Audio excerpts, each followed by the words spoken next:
दोस्तों, अगर आपका वीडियो में फनी साउंड इफेक्ट ना हो तो वीडियो बिल्कुल ही फीका लगता है। लेकिन आज मैं जो वेबसाइट आपको दिखाने वाला हूँ उसमें हजारों फनी साउंड इफेक्ट आपको देखने को मिल जाता है। इस वेबसाइट का नाम है मैं इंस्टेंट। आपको अपना गूगल में जाना है और सर्च करना है मैं इंस्टेंट। सर्च करने के बाद कुछ इस तरह का इंटरफेस खुल के आ जाएगा, तो आपको बस यहाँ पे क्लिक करना है। तो क्लिक करते ही आपके सामने कुछ इस तरह का साउंड इफेक्ट आ जाएगा।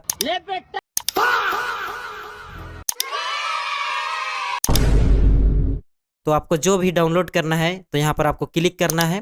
क्लिक करने के बाद यहाँ पर आपको डाउनलोड करने का ऑप्शन भी मिल जाता है। इसे डाउनलोड करके आप कहीं भी यूज कर सकते हैं।